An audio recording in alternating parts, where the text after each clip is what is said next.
नमस्कार दोस्तों, स्वागत है आपका प्रकाश पुंज में। आज की क्लास आपके लिए है रिप्रोडक्शन यानी कि जनन। अगर आपने पिछली क्लासेस नहीं देखी हैं तो आप उन क्लासेस को जाके देखें। टॉपिक हमारे पास है रिप्रोडक्शन। और रिप्रोडक्शन पढ़ना क्यों ज़रूरी हो जाता है कि अगर किसी जीव का, सजीव जिसको हम बोल सकते हैं, अगर किसी लिविंग थिंग्स का, अगर कोई सजीव है या कोई भी लिविंग थिंग्स कोई भी हो, फिर वो चाहे प्लांट्स हो या फिर वो ह्यूमंस हो, एनिमल्स हो, उसके अंदर रिप्रोडक्शन एक गुण है, एक प्रोसेस है। अगर आपने प्लांट्स रिप्रोडक्शन नहीं पढ़ा है, क्लास 12th कक्षा 12 का टॉपिक है, तो आप पिछली क्लासेस में जाके देखें। मैडम का एक लेक्चर है रिप्रोडक्शन का, बॉटनी का जो टॉपिक है वो वहाँ पर डाला हुआ है। लेकिन आज हम जो डिस्कस करेंगे वो है ह्यूमन रिप्रोडक्शन। और रिप्रोडक्शन जो है, जनन जो है, एक प्रक्रिया है। इसको हम ऐसे समझ सकते हैं कि कोई भी जो सजीव है, फिर चाहे यूनिसेल्युलर हो या फिर चाहे वो मल्टी सेल्युलर हो, यानी कि अगर एक कोशिकीय जीव है तो भी उसमें जनन देखने को मिलता है, अगर वो बहुकोशिकीय जीव है तो भी उसमें जनन देखने को मिलता है। तो बेसिकली जनन जो है एक गुणधर्म है। मैं पहले क्लियर कर देता हूँ कि जनन जो है, रिप्रोडक्शन जो है, वो मैटिंग और कॉपुलेशन नहीं होता है। जैसे ही क्लास के अंदर रिप्रोडक्शन का चैप्टर शुरू होता है तो उससे पहले बच्चों के अंदर एक जिज्ञासा, एक लालसा, कुछ डाउट्स और क्वेश्चन मार्क्स जो हैं उनके अंदर तैरने लगते हैं। तो मैं पहले क्लियर कर दूं कि रिप्रोडक्शन जो होता है, वो जनन जो होता है, एक पार्ट है, एक प्रोसेस है। और मैटिंग और कॉपुलेशन जो ये डिफरेंट है। मैटिंग और कॉपुलेशन जो है वो इच्छा के अनुरूप हो सकती है, या फिर मैटिंग और कॉपुलेशन जो है वो किसी के प्रकार के मनोरंजन के लिए की जा सकती है। लेकिन रिप्रोडक्शन क्या है, रिक्वायरमेंट होती है किसी भी जीव के लिए। क्वेश्चन ये भी बनता है कि रिप्रोडक्शन आवश्यक क्यों है, जनन इतना ज़रूरी क्यों है। जनन इसलिए ज़रूरी है क्योंकि पीढ़ी को बनाए रखने के लिए, इन्वायरमेंट के अंदर जो है पारितंत्र को बनाए रखने के लिए, पोषी स्तर का जो स्तर है, एक जीवों का एक दूसरे पर निर्भर होना, जातियां प्रजातियां जो पृथ्वी पे पाई जाती है, उन सारों का सभी के साथ एक बॉन्डिंग, एक कम्युनिकेट होता है। उस कम्युनिकेशन को बनाए रखने के लिए रिप्रोडक्शन ज़रूरी होता है, जिसमें फिर जो संतति, जो संतान, आने वाली पीढ़ी जो है उसको बनाए रखने के लिए रिप्रोडक्शन ज़रूरी होता है। अन्यथा अगर मैं जैसे ही क्लास में रिप्रोडक्शन शुरू करता हूँ, जैसे रिप्रोडक्शन चैप्टर नाम शुरू होता है, तो रिप्रोडक्शन को हम उस जगह से जोड़ लेते हैं, जैसे कि संबंध, सहवास, संभोग। तो रिप्रोडक्शन इसे नहीं कहते, ये एक प्रोसेस है। इस प्रोसेस के जरिए सिर्फ और सिर्फ हम ये समझ सकते हैं कि संतान का उत्पन्न होना। मैं रिप्रोडक्शन ऐसे भी कह सकता हूँ कि जैसे कि ये मार्कर है, ये इसकी सिंगल स्टेज है, और अगर ये सिंगल स्टेज से अगर मैं इसको डिवाइड करके 2 बना देता हूँ तो ये इसका एक पार्ट है, इसको मैं रिप्रोडक्शन कह सकता हूँ। यानी कि अच्छा, रिप्रोडक्शन नॉन लिविंग थिंग में नहीं हो सकता, ये नॉन लिविंग थिंग है, ये निर्जीव है। तो रिप्रोडक्शन जो है, जनन जो है, ये गुणधर्म सिर्फ और सिर्फ सजीवों का है। फिर चाहे वो प्लांट्स हो या फिर वो ह्यूमंस हो, एनिमल्स हो, जितने भी प्रकार के हो, फिर वो एनिमल्स चाहे कोई से भी फाइलम में बिलोंग करता हो। तो जनन यानी कि रिप्रोडक्शन जो है वो प्रत्येक जीव का एक गुणधर्म है। फिर चाहे वो अमीबा हो, जैसे कि अब अगर कोई यूनिसेल्युलर ऑर्गन है, कोई ऑर्गेनिज्म है, ऐसा जीव जिसके अंदर ना तो हार्ट है, ना हार्ट प्रोसेस है, ना उनके अंदर सर्कुलेशन है, ना उनके अंदर फीलिंग्स है, ना उनके अंदर ब्रेन है, ना उनके अंदर थॉट प्रोसेस है, तो उनके अंदर रिप्रोडक्शन का मतलब वहाँ क्या होता है, वहाँ रिप्रोडक्शन का मतलब है कि सिर्फ उस जीव के समान एक दूसरा जीव पैदा हो जाना। वहाँ रिप्रोडक्शन का मतलब मैटिंग या कॉपुलेशन नहीं होता। बेसिकली हम क्या करते हैं, रिप्रोडक्शन को उस फॉर्म में फील करते हैं कि जैसे कि रिप्रोडक्शन नाम आएगा यानी कि ये सिर्फ संबंध, सहवास और संभोग की तरफ जा रहा है। लेकिन नहीं, रिप्रोडक्शन को हम ऐसे समझेंगे, कोई भी ऐसा जीव हो जो क्या हो, अपने शरीर को, अपनी बॉडी को डिवाइड करके एक नया जीव उत्पन्न कर सके, उसे हम क्या कहेंगे, रिप्रोडक्शन कहेंगे। हमने प्लेनेरियम में पढ़ा था क्लास 10th के अंदर, प्लाज्मोडियम में पढ़ा था, मादा एनोफिलीज मच्छर जो प्रोसेस हमने पढ़ा था मच्छर वाली, उसमें पढ़ा था। हाइड्रा में पढ़ा था, बाइनरी फिजन पढ़ा था, मुकुलन पढ़ा था, हाइड्रा मुकुलन। तो इन सब में हमने ये देखा कि वहाँ सिर्फ और सिर्फ एक किसी ऑर्गेनिज्म से एक दूसरा ऑर्गेनिज्म एक जीव से दूसरा जीव बन रहा है, तो वहाँ किसी प्रकार की मैटिंग या कोपुलेशन नहीं है। वहाँ रिप्रोडक्शन को इस भाव से समझा गया है कि सिर्फ एक जीव से एक नई संतति, एक नई संतान उत्पन्न की जा सके, उसे हम क्या कहेंगे? रिप्रोडक्शन कहेंगे। इस प्रोसेस से पहले मैं बता दूं, रिप्रोडक्शन यहाँ पर हम कुछ ऐसे समझेंगे कि रिप्रोडक्शन ह्यूमंस के अंदर समझ रहे हैं हम। रिप्रोडक्शन सारे जीवों के अंदर होता है, फिर चाहे वो यूनिसेल्युलर हो या मल्टीसेल्युलर हो। हम जो है मल्टीसेल्युलर है, यानी कि हम बहुकोषीय के जीव हैं। हम बहुकोषीय के जीवों में जनन देखने को मिलता है, लेकिन हम यहाँ पर दो प्रकार का रिप्रोडक्शन देख रहे हैं, यानी कि दो सिस्टम देख रहे हैं, दो ऑर्गन देखेंगे। एक तो है हमारे पास मेल रिप्रोडक्टिव सिस्टम, एक है हमारे पास female reproductive system. Male reproductive system का मतलब कि नर जनन तंत्र की बात की जा रही है, और फीमेल रिप्रोडक्टिव सिस्टम का मतलब है कि यहाँ पर मादा जनन तंत्र की बात की जा रही है। जब इनके ऑर्गन्स की बात करें तो ऑर्गन ओनली फॉर ह्यूमंस में मेल और फीमेल में डेवलप हुए हैं, और इन्हीं ऑर्गन से इनकी आइडेंटिफाई की जा रही है कि ये मेल है या फीमेल है। मेल और फीमेल में डिफरेंस बस इतना है कि उनके अंदर ओनली फॉर सेक्स जो ऑर्गन है वो अलग है, अन्यथा सारी की सारी बॉडी जो है सेम देखने को मिलती है। अब क्या कहते हैं कि नहीं सर, फीमेल्स में मसल्स जो हैं मेल के मसल्स से डिफरेंट होते हैं, तो बेटा वो डिपेंड करता है हॉर्मोन्स पे। हॉर्मोन्स जो हैं वो गोनाड कैरेक्टर्स डेवलप करते हैं, लैंगिक लक्षण बनाते हैं, और उन्हीं लैंगिक लक्षणों के आधार पे उनके अंदर विभिन्नताएं देखने को मिलती है। अगर आपने सेल डिवीजन पढ़ा हो तो लिंग गुणसूत्र, सेक्स क्रोमोसोम, ह्यूमंस में जो है 23 पेयर्स ऑफ क्रोमोसोम प्रेजेंट होते हैं, जिसमें से 22 तो सोमेटिक सेल हो गई, जिसमें यानी कि सामान्य गुणसूत्र हो गए, और एक जो है सेक्स क्रोमोसोम यानी कि लिंग गुणसूत्र होता है। इसी लिंग गुणसूत्र के आधार पे किसी शरीर का निर्धारण होता है कि वो लड़का होगा या लड़की होगी, और वो भी क्या होते हैं? पेयर के अंदर होते हैं, एक्स एक्स और एक्स वाई के अंदर। अगर एक्स एक्स क्रोमोसोम है तो वहाँ लड़की होगी, और अगर एक्स वाई क्रोमोसोम है तो वहाँ लड़के की बात हो रही है। अब हम यहाँ पे सबसे पहले मेल रिप्रोडक्टिव सिस्टम शुरू कर रहे हैं, और जब मेल रिप्रोडक्टिव सिस्टम की बात आए तो यानी कि लड़कों की बात हो रही है, और यहाँ पर मेल रिप्रोडक्टिव सिस्टम का मतलब है नर जनन तंत्र, और उनके अंदर हम कुछ ऑर्गन्स हैं, उन्हीं ऑर्गन्स पे डिस्कस करेंगे। ऑर्गन्स के अंदर सबसे मेनली ऑर्गन्स जो है हमें नज़र आता है पेनिस, यानी कि शीशन, but this is not a, ये जो है ज़रूरी नहीं है, इसके अलावा भी अलग जो ऑर्गन्स हैं उनको हम स्टडी करते हैं। इसके अलावा प्रोस्टेट ग्लैंड है, उसके अलावा सेमिनल वेजाइकल है, बल्बियरी काउपर ग्लैंड है, बल्बो यूरिथ्रल ग्लैंड है, लेकिन सबसे ज़्यादा ज़रूरी यहाँ पर है टेस्टिस, यानी कि वृषण। ये जो वृषण है ये जो है सबसे ज़रूरी पार्ट होता है किसी भी रिप्रोडक्टिव सिस्टम के अंदर। जब हम फीमेल रिप्रोडक्टिव सिस्टम पढ़ेंगे तो उसके अंदर हम ये जानेंगे कि वहाँ पर जो है ओवरी यानी कि जो अंडाशय है वो उस फीमेल रिप्रोडक्टिव सिस्टम का मेनली ऑर्गन होगा, न कि वेजाइना और ना कि यूरेथ्रा, गर्भाशय। वहाँ जो है मेनली ऑर्गन क्या होगा? ओवरी। और यहाँ भी पेनिस या फिर प्रोस्टेट या सेमिनल वेजाइकल इतना इम्पोर्टेंट ऑर्गन नहीं है जितना इम्पोर्टेंट ऑर्गन जो है हमारे पास टेस्टिस है। टेस्टिस इम्पोर्टेंट क्यों है? वृषण इम्पोर्टेंट इसलिए है क्योंकि ये वही अंग है जहाँ पर स्पर्म का डेवलपमेंट होता है, स्पर्म का फॉर्मेशन होता है। स्पर्म का फॉर्मेशन जो है वो टेस्टिस के अंदर हो रहा है, और इस टेस्टिस को हेल्प कौन कर रहे हैं, जो हम पढ़ेंगे आगे कि किस प्रकार लीडिंग सेल, किस प्रकार से स्पर्मेटोगोनिया, या किस प्रकार से जो सर्टोली सेल जो है ये किस प्रकार से हेल्प कर रही है। तो मैंने क्या किया, इन सभी जो टेस्टिस के अंदर जो मेनली जो टॉपिक्स हैं उन सबको मैंने यहाँ पे लिख दिया है ताकि हम एक एक को एक बार डिस्कस करें। टेस्टिस तो वृषण है, ये क्या होता है? पेयर्स के अंदर होता है, और इसकी जो लेंथ है वो 4 से 5 सेंटीमीटर होती है, 4 से 5 सेंटीमीटर लेंथ होती है, और इसकी जो चौड़ाई है वो 2 से 3 सेंटीमीटर तक होती है। वज़न इसका वेट जो है लगभग 15 से 20 ग्राम के बीच में होता है। अब टेस्टिस का डेवलप हम पढ़ेंगे, सबसे पहले डेवलप कहाँ होता है तो मैं आपको बता दूं, टेस्टिस का जो डेवलपमेंट है वो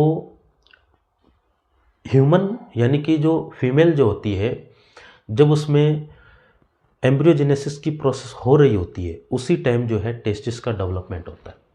और सबसे ज़रूरी बात यह है कि ये जो टेस्टिस जो है, वृषण जो है, ये गर्भ के अंदर, कोख के अंदर जो है 7 से 8 माह की आयु के अंदर डेवलप होते हैं। उससे पहले जो टेस्टिस जो होते हैं वो एब्डोमिनल के अंदर होते हैं, उदर गुहा के ऊपर होते हैं। आप समझ नहीं रहोगे कि मैं क्या कहना चाह रहा हूँ, तो मैं आपको बता दूँ, जगह मेरे पास कम है। ये एब्डोमेन है, उदर गुहा, ठीक है, बच्चे की है। और ये है स्क्रोटम यानी कि वृषण कोश। अब मैं आपको बता दूं, ये जो टेस्टिस जो होते हैं ये यहाँ नहीं होते हैं। जो पाउच जो होता है स्क्रोटम का, जिसको हम वृषण कोश बोलते हैं, वो वहाँ नहीं होते हैं। कब? जब इसकी बच्चे की आयु जो है 5 से 6 महीने की होती है।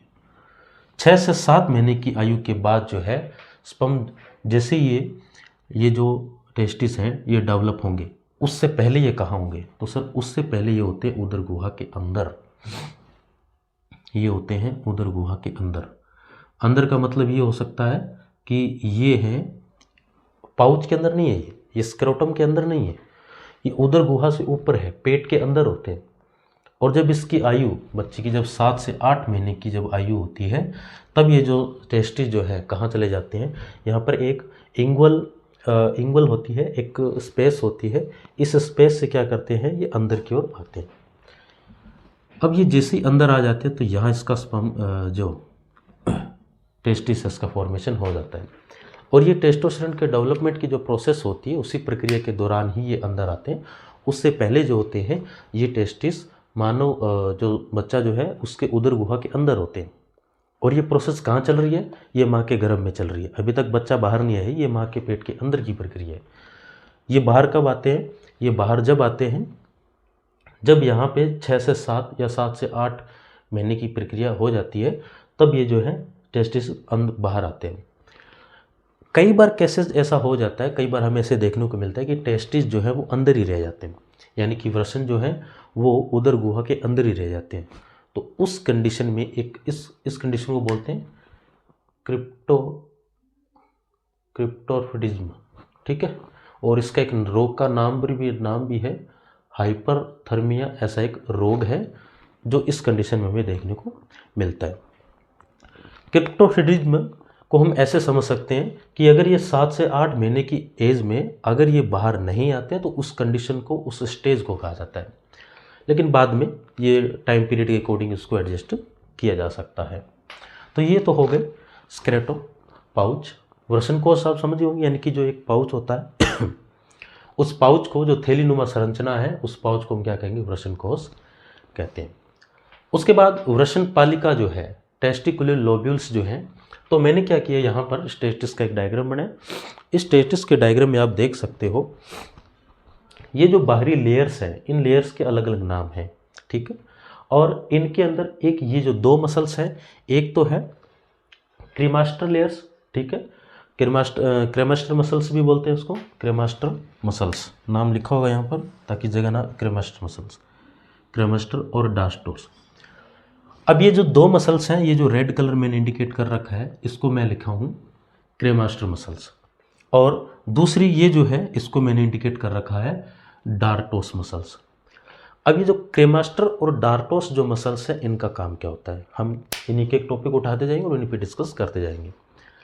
क्रेमास्टर और डार्टोस जो मसल्स हैं, ये काम करती है टेम्परेचर को कंट्रोल करने की।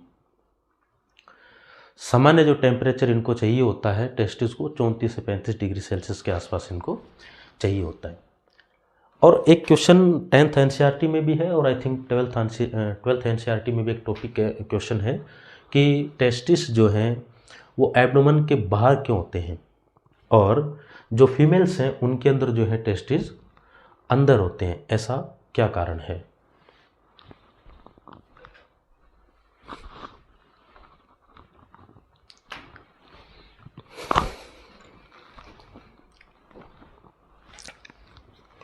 तो मेल के अंदर जो है वो टेस्टिस अंदर होते हैं, सॉरी बाहर होते हैं, और फीमेल्स के अंदर जो ओवरीज जो है, अंडाशय जो है, यानी कि वो अंदर होते हैं।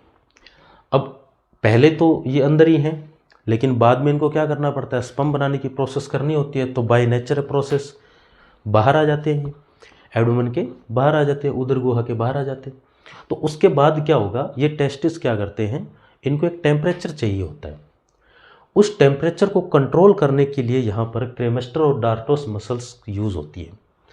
अब मैं आपको बता देता हूँ, जैसे कि ह्यूमन की जो इनर बॉडी का जो टेम्परेचर है वो थोड़ा सा ज़्यादा होता है, यानी कि जो इनको जो सीमेन बनाना होता है, इनको स्पर्म डेवलप करना होता है, स्पर्म फॉर्मेशन के लिए इनको लगभग 34 से 35 डिग्री सेल्सियस का टेम्परेचर इनको रिक्वायर्ड होता है।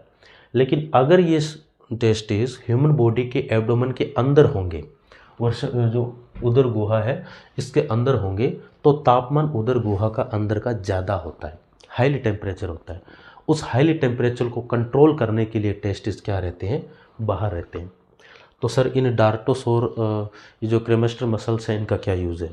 देखो बच्चों, जब विंटर होती है, यानी कि जब सर्दियों और गर्मियों का जो मौसम होता है ना, उस मौसम में ये क्या होता है, थोड़े कॉन्टैक्ट हो जाते हैं, यानी कि गर्मियों में थोड़े स्थिर हो जाते हैं और सर्दियों में थोड़े सिकुड़ जाते हैं। यानी कि ये जो मसल्स क्या करते हैं, एक इन्वायरमेंट से दूसरे इन्वायरमेंट में चेंज कर देती है इनकी शेप को। जब इनको लगे कि टेम्परेचर की रिक्वायरमेंट है, जब इन्हें टेम्परेचर की नीड होती है, तापमान की आवश्यकता होती है, यानी कि बेसिकली सर्दियों में ऐसा होता है, तो सर्दियों में टेस्टिस जो हैं वो क्या हो जाते हैं, सिकुड़ जाते हैं, उनके अंदर कॉन्ट्रैक्शन हमें देखने को मिलता है। और जैसे ही गर्मियाँ आती है, यानी कि टेम्परेचर थोड़ा बढ़ने लग गया, तो उस कंडीशन में शरीर से थोड़ी दूर चले जाते हैं, यानी कि इनके अंदर शिथिलन का गुण देखने को मिलता है। तो पहली कंडीशन में ये सिकुड़ जाते हैं। क्यों सिकुड़ जाते हैं, क्योंकि सर इनको एक टेम्परेचर चाहिए होता है। उस टेम्परेचर के अकॉर्डिंग ये क्या कर सकेंगे, सीमेन यानी कि स्पर्म का डेवलप या स्पर्म जो है फॉर्मेशन कर सके। और गर्मियों से दूर चले जाते हैं, क्योंकि ये उन्हें फिर ज़्यादा टेम्परेचर नहीं चाहिए।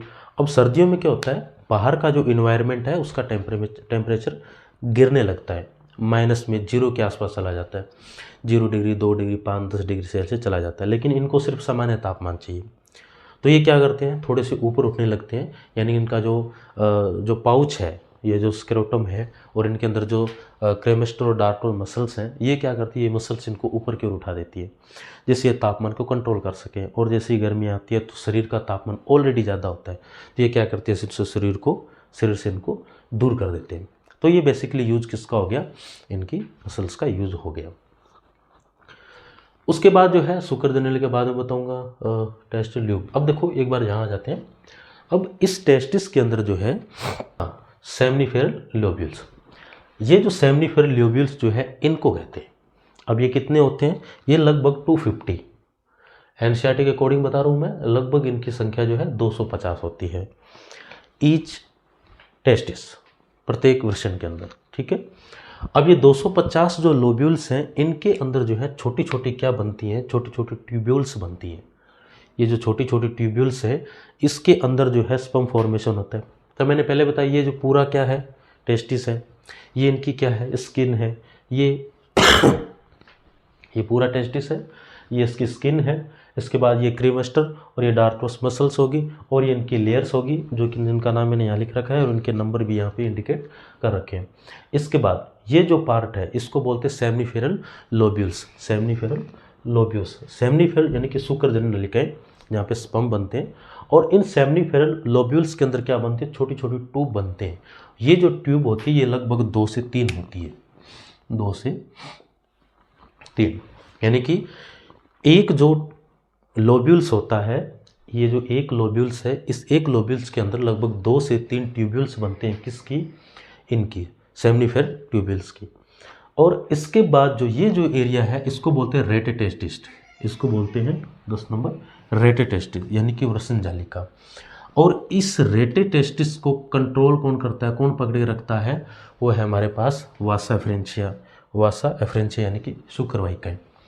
ये जो वासा एफरेंशिया जो है ये जुड़ी होती है एपिडिडाइमिस से। अब ये एपिडिडाइमिस क्या होता है कि सर, एपिडिडाइमिस जो होता है ये कंट्रोल स्टोर करता है किसको, स्पर्म को। जो यहाँ स्पर्म जो बने हैं इनको स्टोर करने का काम कौन कर रहे हैं, यहाँ पर एपिडिडाइमिस कर रहे हैं। और ये जो एपिडिडाइमिस जो है ये जुड़ी हुई होती है किससे, ये जो एपिडिडाइमिस जुड़ी होती है वासा डिफरेंशिया से।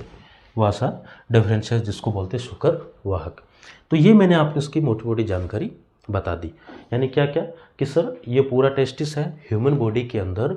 अगर मेल रिप्रोडक्टिव सिस्टम हम पढ़े, नर जनन तंत्र जब पढ़ते हैं तो उसके अंदर जो मेनली ऑर्गन जो है वो हमारे पास क्या है, टेस्टिस है। पेनिस या फिर प्रोस्टेट सेमिनल वेसाइकल या बल्बो यूरेथ्रिक ग्लैंड्स नहीं होती, जिससे सबसे ज़्यादा ज़रूरी है हमारे पास टेस्टिस, इसीलिए हमने सबसे पहले इसी को उठा लिया। तो टेस्टिस जो है एक पाउच के अंदर स्क्रोटम के अंदर कवर होता है और इसके अंदर जो ऊपरी लेयर है वो स्किन है, उसके बाद इसके अंदर 2 से 3 लेयर्स होती हैं और 2 से 3 मसल्स होती है जिनका नाम क्रेमेस्टर और डार्टोस मसल है। ये क्रेमेस्टर और डार्टोस मसल क्या करती है, इसको जो इन्वायरमेंट है वेदर को कंट्रोल करती है और इनको स्पर्म फॉर्मेशन के लिए ऊपर या नीचे उठाने का कार्य जो है वो क्रेमेस्टर और डार्टोस मसल्स करती है।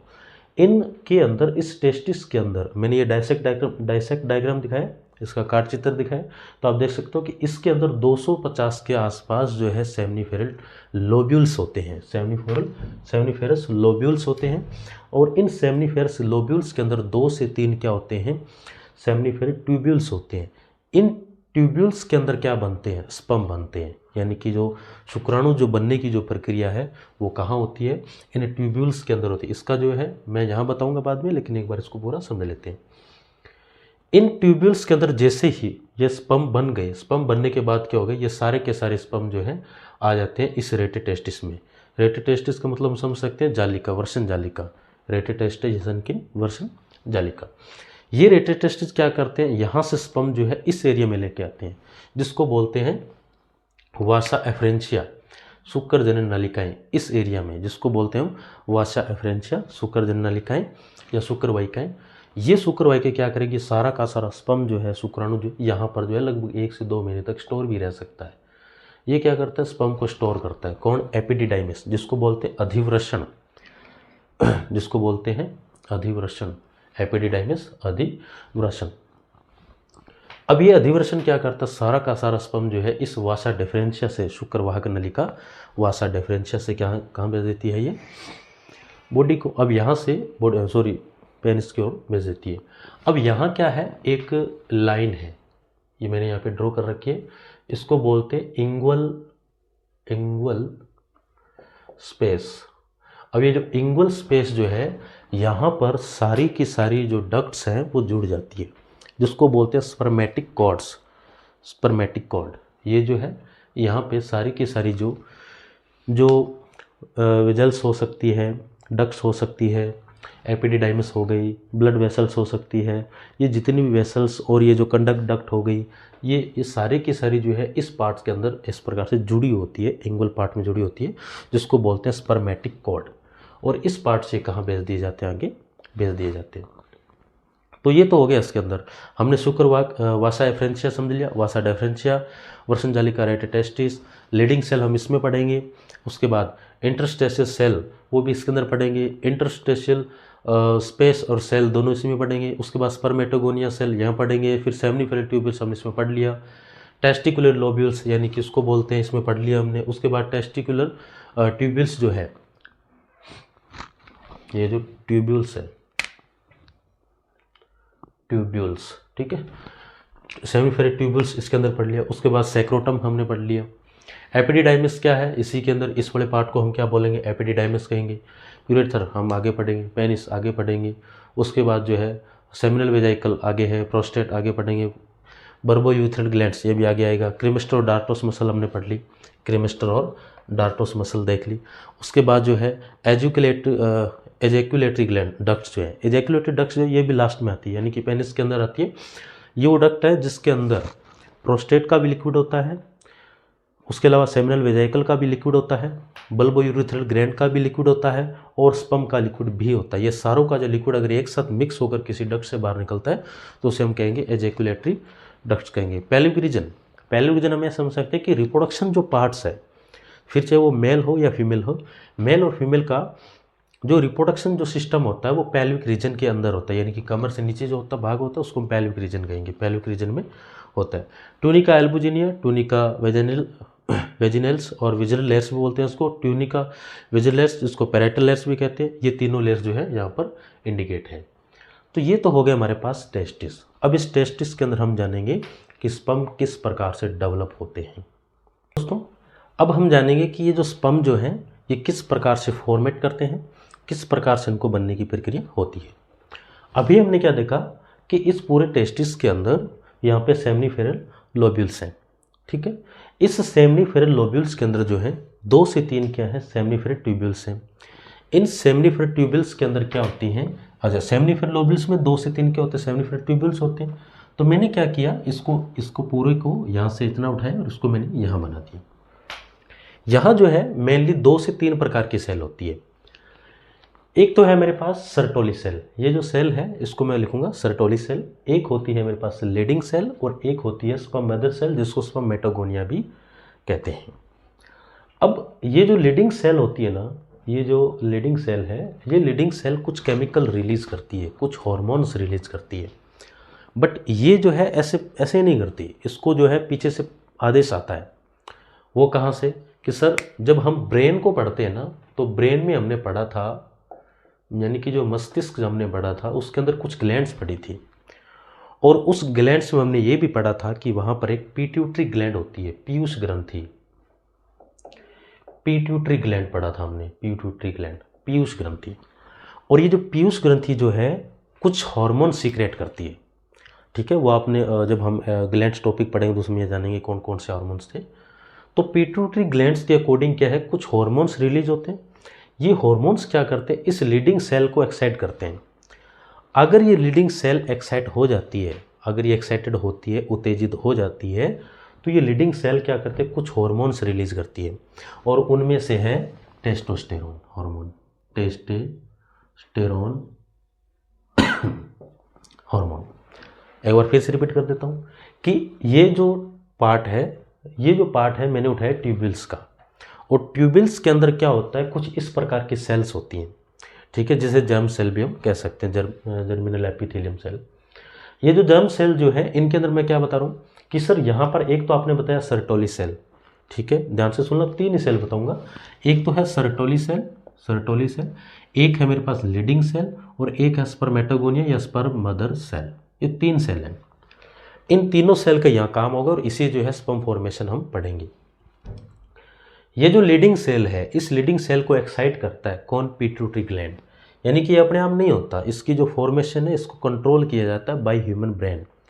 ह्यूमन ब्रेन क्या करता है, इसके अंदर कुछ हार्मोन रिलीज करता है, पिट्यूटरी ग्लैंड जो है कुछ हार्मोन रिलीज करती है। वो हार्मोन क्या करते हैं, इस लीडिंग सेल को एक्साइटेड कर देते हैं। इस लीडिंग सेल के एक्साइटेड होने से क्या करता है, कुछ हार्मोन्स रिलीज करती है, जिसमें से क्या होता है, टेस्टोस्टेरोन हार्मोन। ये टेस्टोस्टेरोन हार्मोन यहाँ आ जाते हैं। जैसे इस टेस्टोस्टेरोन हार्मोन आते हैं तो यहाँ पर ये जो सर्टोली सेल है ये न्यूट्रिशन और पोषण देने का कार्य करती है। किसको, इन स्पर्म को। जब ये स्पर्म रिलीज होंगे तो उनको पोषण देने की या उन्हें एक्साइटेड करने का जो काम है, जो स्पर्म जो है उनको करने का काम किसका है, सर्टोली सेल का है। जैसे ये हार्मोन रिलीज होगा तो यहाँ पर ये जो स्पर्म मदर सेल जो है ये क्या हो जाएंगी, एक्टिव हो जाएंगी, और इनके अंदर हमें देखने को मिलेगा मायोटिक डिवीजन पढ़ा था हमने, समसूत्री असूत्री, मायोटोसिस मियोसिस डिवीजन। तो यहाँ पर क्या होगा, मायोटिक डिवीजन होगा, और ये जो स्पर्म मदर सेल जो है ये क्या करेगी, स्पर्म का फॉर्मेशन करेगी। ये जो स्पर्म है ये क्या हो जाएंगे, इस प्रकार से यहाँ पर तैयार हो जाएंगे। अब ये जो स्पर्म तैयार हो गए, इनको न्यूट्रिशन और पोषण जो है वो कौन दे रही है, सर्टोली सेल दे रही है। 3 सेल बताई मैंने आपको, एक तो है यहाँ पर सर्टोली सेल, एक है आपकी लीडिंग सेल, एक है स्पर्म मदर सेल यानी कि स्पर्मेटोगोनिया। यहाँ पे स्पर्मेटोजोआ की प्रोसेस होती है। यानी कि ये जो लीडिंग सेल है पिट्यूटरी ग्लैंड के आदेशानुसार यहाँ पे जो कुछ हार्मोन्स, कुछ केमिकल्स और कुछ हार्मोन्स का रिलीज होता है। इन हार्मोन्स के रिलीज होने से ये लीडिंग सेल क्या हो जाती है, एक्टिवेट हो जाती है। ये एक्टिवेट होते ही टेस्टोस्टेरोन हार्मोन को रिलीज करती है। ये टेस्टोस्टेरोन हार्मोन क्या करेगी, यहाँ पर जाके अपना काम शुरू कर देते हैं। जैसे ही यहाँ पर टेस्टोस्टेरोन हार्मोन पहुँचता है तो यहाँ की जो सर्टोली सेल और जो स्पर्म मदर सेल है ये क्या फिर से एक्टिवेट हो जाती है, और जो स्पर्म मदर सेल जो है ये प्रोसेस में आ जाती है, स्पर्मेटोजेनेसिस की प्रोसेस में आ जाती है, या स्पर्मेटोजेनेसिस की प्रोसेस होने लग जाती है, जिससे स्पर्म का फॉर्मेशन होता है, शुक्राणु का निर्माण हो जाता है। शुक्राणु जो है, स्पर्म जो है, हम एक बार थोड़ा सा डिस्कस कर लेते हैं स्पर्म के बारे में।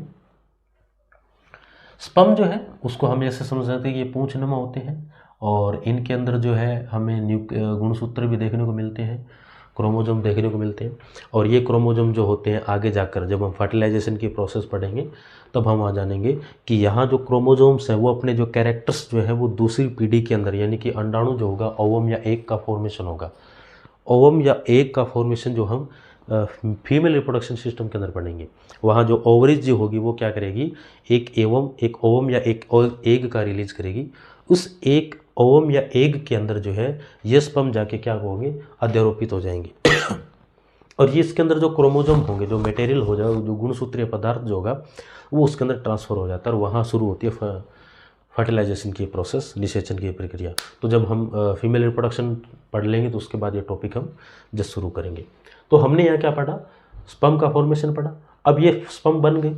अब हमने ये जान लिया कि स्पर्म कहाँ बने, कि सर स्पर्म जो है इस ट्यूब्यूल्स के अंदर बने हैं। कौन सी सर, सेमनीफेरल ट्यूब्यूल्स, जो आपने यहाँ बताई थी। सेमनीफेरल ट्यूब्यूल्स यानी कि शुक्रजनन नलिकाएँ जो होती है, यहाँ पर क्या बनते हैं, स्पर्म बनते हैं। तो एक बार मैं इसको रिवाइज कर देता हूँ, शुरू कर देता हूँ शुरू से लास्ट तक, ताकि आपको समझ में आ जाए। ये क्या है, होल टेस्टिस। टेस्टिस को क्यों उठाया हमने प्रोस्टेट, बल्बोयूरेथ्रिन और काउपर ग्लैंड जो है, इसके अलावा सेमिनल वेसिकल को भी उठा सकते थे, लेकिन हमने सबसे पहले टेस्टिस को उठाया क्योंकि ये इंपॉर्टेंट है। पेनिस भी इतना इंपॉर्टेंट नहीं है, वो तो सिर्फ वो क्या ट्रांसफ़र करता है। दिस इज ओनली फॉर एक पाइप, ठीक है। अब यहाँ पे जो टेस्टिस जो है ये क्या कर रहे हैं, ओनली फॉर स्पर्म को बनाते हैं। तो इसके अंदर होता क्या है कि सर जो बाहरी जो लेयर है इसको हमने बोल दिया स्क्रोटम। एक पाउच होता है, ये क्या होता है, पाउच, जिसको हम वृषण कोश बोलते हैं। ये जो पाउच है ये कुछ लेयर्स में होता है, ठीक है। ट्यूनिका एल्बुजिनिया, ट्यूनिका वेजिनल्स जिसको विजरल लेयर्स भी बोलते हैं, ट्यूनिका वेजिनल्स जिसको पेराइटल लेयर्स बोलते हैं, ठीक है। ये जो लेयर्स हैं इनकी यहाँ पर है। उसके बाद इसके अंदर दो प्रकार की मसल्स बताई मैंने आपको, एक तो थी क्रेमेस्टर मसल्स, एक है डार्टोस मसल्स। क्रेमेस्टस और डार्टोस जो मसल्स है, क्रेमेस्टर और डार्टोस जो मसल्स हैं वो क्या करते हैं, टेम्परेचर के अकॉर्डिंग इनके अंदर कॉन्ट्रैक्शन और इसके अंदर जो शिथिलन है वो देखने को मिलता है। किसके कारण, ओनली फॉर क्रेमेस्टर और डार्टोस मसल्स के कारण। ये मसल्स क्या करते हैं, इन्वायरमेंट में टेम्परेचर जो होता है उस टेम्परेचर के अकॉर्डिंग ये टेस्टिस को जो है ऊपर उठाना या नीचे करने का या इसको कंट्रोल करने का जो कार्य है ये मसल्स करती है।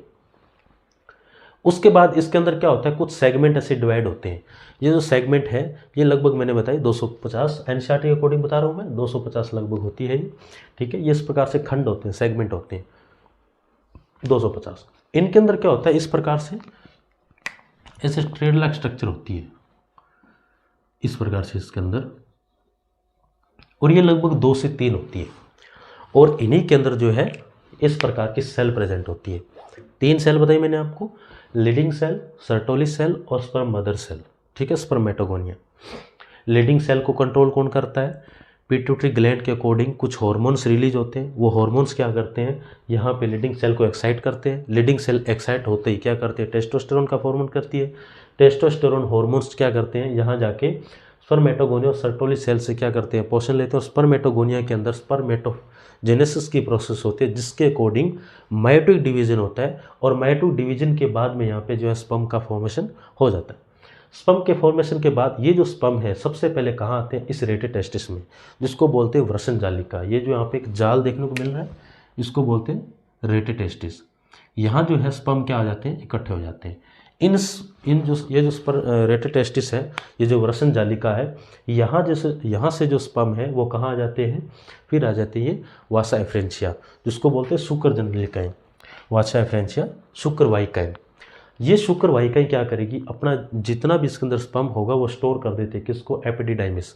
और ये जो एपिडिडाइमिस है ये भी एक प्रकार का बहुत सारे ऐसे जो शुक्र वाहिकाएं इनका ऐसे जाल होता है, एक नेट होता है, लेकिन बहुत ज़्यादा इकट्ठी होती है, बहुत सारी पास पास में होती है ये, ठीक है। तो ये जो वासा एफ्रेंशिया जो है इन्होंने क्या किया, जो स्पर्म्स जो था, जो स्पर्म जो बने हैं, ओनली फॉर स्पर्म है यहाँ पर अभी तक किसी प्रकार का सेमिनल वेजाइकल केमिकल लिक्विड नहीं है, या किसी प्रकार का काउपर ग्लैंड का कोई केमिकल नहीं है, यहाँ पर प्रोस्टेट का भी कोई केमिकल नहीं है। ओनली फॉर स्पर्म का फॉर्मेशन पढ़ रहे हैं हम यहाँ पर, और टेस्टोस्टेरोन। अच्छा, टेस्टोस्टेरोन के वैसे दो कार्य हैं, बताने भूल गए। टेस्टोस्टेरोन एक तो क्या करेगा, गोनाड कैरेक्टर्स डेवलप करेगा, लैंगिक लक्षण जो देखने के अंदर मिलते हैं। टेस्टोस्टेरोन के दो कार्य बता रहा हूँ। एक तो स्पर्मेटोजेनेसिस की जो प्रोसेस है वो कौन कर रहा है यहाँ पर, स्पर्मेटोजेनेसिस की प्रोसेस यानी कि स्पर्म का जो फॉर्मेशन है वो यहाँ पर कौन कर रहा है, टेस्टोस्टेरोन कर रहा है। इसके अलावा टेस्टोस्टेरोन जो है गोनाड कैरेक्टर्स जो है वो डेवलप करता है, प्यूबरिटी डेवलप करता है, ठीक है, दाढ़ी मूंछ का आना, मसल्स डेवलप होना, आवाज़ का भारी होना, ठीक है, ये सारे जो हैं इनका जो डेवलप है। अच्छा, इसके अलावा जो रिप्रोडक्शन ऑर्गन जो हैं उनका विकसित होना, मसल्स डेवलप होना, उनमें ब्लड सर्कुलेशन उनके अंदर पहुंचना, जिससे उनके अंदर लेंथ देखने को मिलती है, ये सारी की सारी चीज़ें हैं टेस्टोस्टेरोन हार्मोन के अकॉर्डिंग होती है। ये तो हो गई टेस्टोस्टेरोन के कार्य। अब यहाँ से जो है स्पर्म रेटेटेस्टिस में, रेटेटेस्टिस से वासा फ्रेंचिया, शुक्रवाहिका वासा फ्रेंचिया से एपिडिडाइमस, एपिडिडाइमस से कहाँ आ गए, वासा डिफरेंशिया यानी कि शुक्रवाहक में। अब यहाँ से जो स्पर्म है वो कहाँ चले जाते हैं, इस मसल से जिसको बोलते, इस स्पेस से जिसको बोलते हैं स्पर्मेटिक कॉर्ड, स्पर्मेटिक कॉर्ड से जो स्पर्म जो है ये कहाँ चले जाते हैं, आगे चले जाते हैं। आगे की जो प्रोसेस है वो हम दूसरे डायग्राम में पढ़ेंगे। दूसरे डायग्राम में क्या होगा, वहाँ पर सेमिनल वेसाइकल होगा, उसके अलावा प्रोस्टेट ग्लैंड होगा, उसके अलावा वहाँ पर जो है काउपर ग्लैंड जो है उनका जो सीक्रेशन हमें देखने को मिलेगा, और वो जो सीक्रेशन मिलकर जो है वो कहाँ चला जाएगा, इजैकुलेटरी ग्लैंड्स के द्वारा जो यूरेथ्रल मीटियस, यूरेथ्रल मीटियस से क्या हो जाएगा, बाहर आ जाएगा, जो है जो पेनिस का जो फोर स्किन पार्ट है, पेनिस का फोर स्किन पार्ट से जो लास्ट पार्ट है जिसको बोलते हैं यूरेथ्रल मीटियस, ठीक है। और यूरेथ्रल मीटियस से जो है स्पर्म जो है या यूरिन जो है दोनों एक ही पार्ट से बाहर निकलते हैं। तो इसको मैं आगे वाले डायग्राम में आपको एक्सप्लेन करने की कोशिश करता हूँ।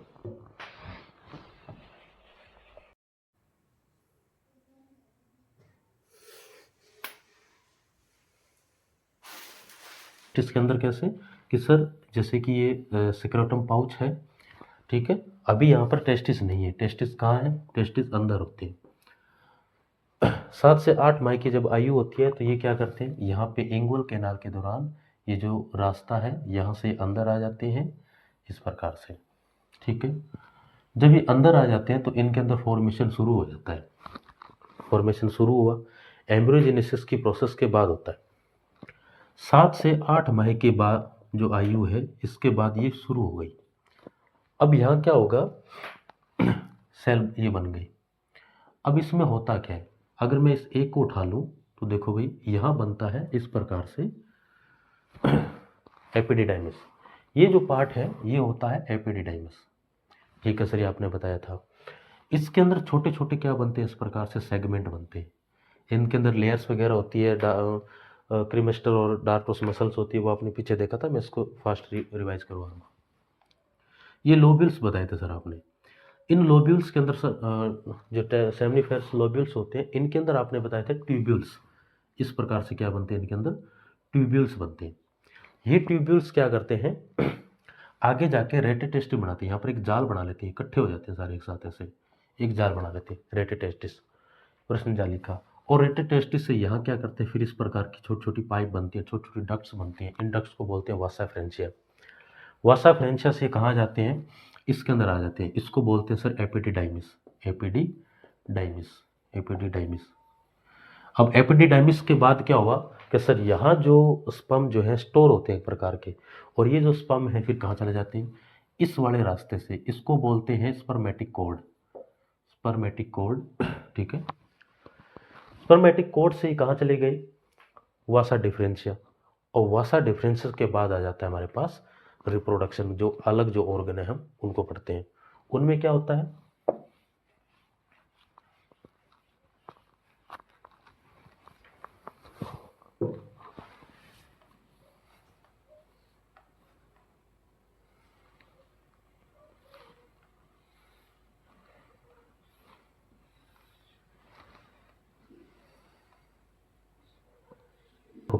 डायग्राम थोड़ा गंदा सा है।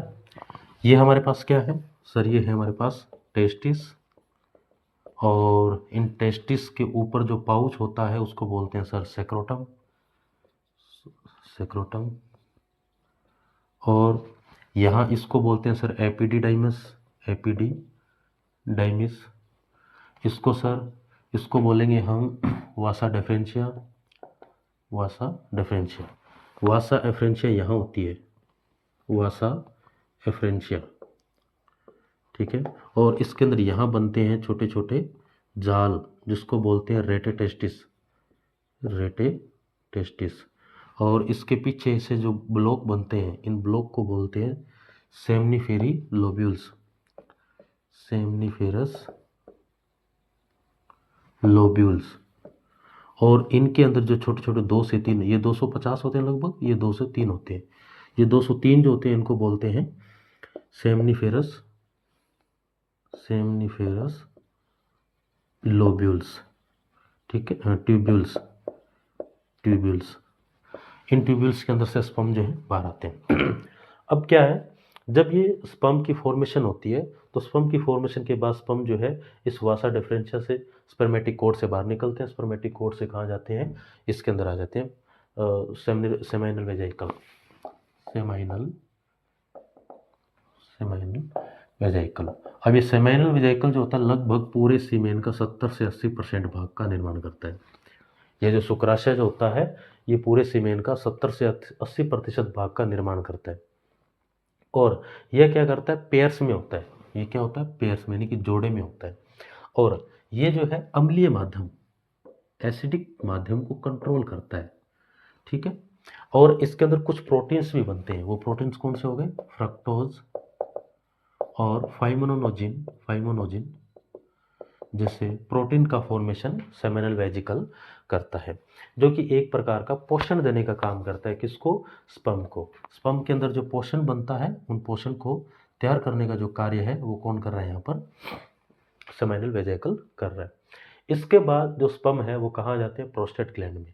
और प्रोस्टेट ग्लैंड जो है ये भी क्या करता है, कुछ प्रोटीन्स का डेवलप करता है, जो कि कुछ प्रोटीन जैसे कि पीएसए नामक प्रोटीन जो है ये बनाता है।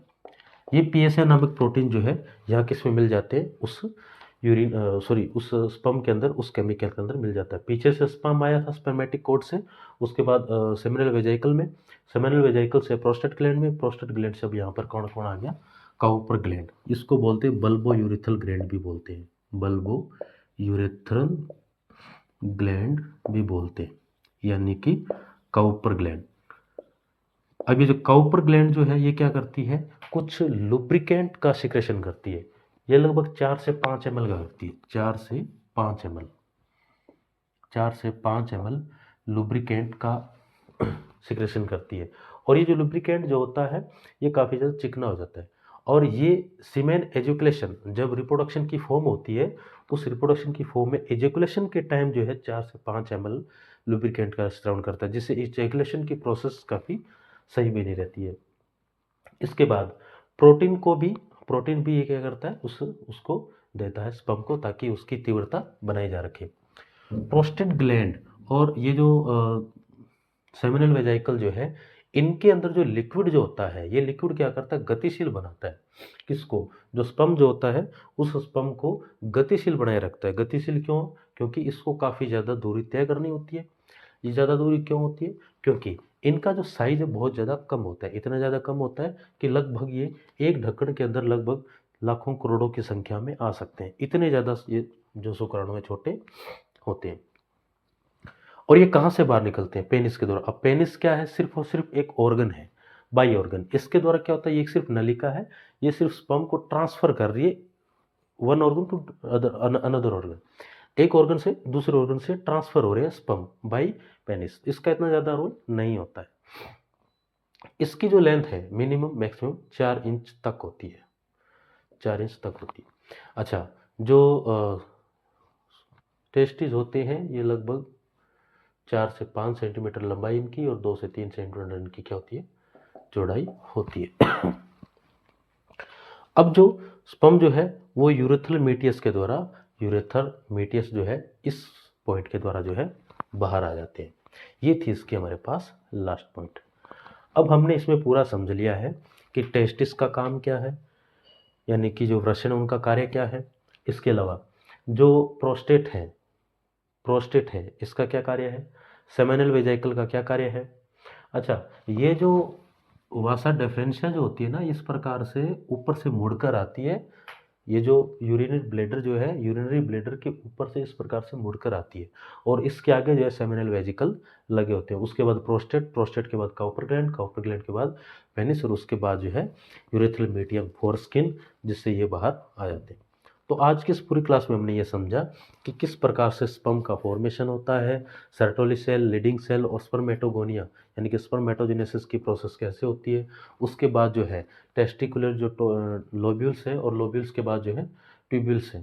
पहले है लोब्यूल्स और लोब्यूल्स के बाद जो है ट्यूब्यूल्स। उसके बाद रेटिटेस्टिस, रेटिटेस्टिस के बाद आएगा हमारे पास वासा डिफरेंशिया, वासा डिफरेंशिया के बाद एपिडिडाइमिस, एपिडिडाइमिस के बाद वासा डिफरेंशिया, वासा डिफरेंशिया और वासा डिफरेंशिया के बाद जो है एंगुन कैनाल यानी कि स्पर्मेटिक कॉर्ड से ये बाहर आते हैं। स्पर्मेटिक कॉर्ड के बाद जो है उनको मिल जाते हैं स्पेनल वेजिकल यानी कि शुक्राशय, शुक्राशय के बाद प्रोस्टेट ग्लैंड, प्रोस्टेट ग्लैंड के बाद उनको काउपर ग्लैंड और काउपर ग्लैंड के बाद उनको पेनिस और पेनिस के बाद ये यूरेथ्रल मीडियस से बाहर आ जाते हैं।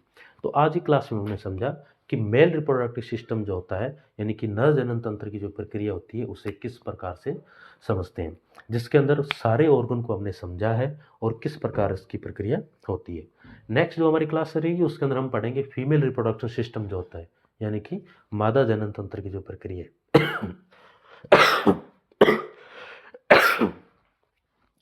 उसके बाद हम पढ़ेंगे फर्टिलाइजेशन यानी कि निषेचन की प्रक्रिया कैसे होती है। तो ये सारी जो है एक क्लास में होगी नहीं, क्योंकि क्लास ये लगभग काफ़ी ज़्यादा लंबी हो गई है। नेक्स्ट क्लास में हम जो नेक्स्ट टॉपिक है उसको पढ़ेंगे और काफ़ी डिस्कस उसके बारे में करेंगे।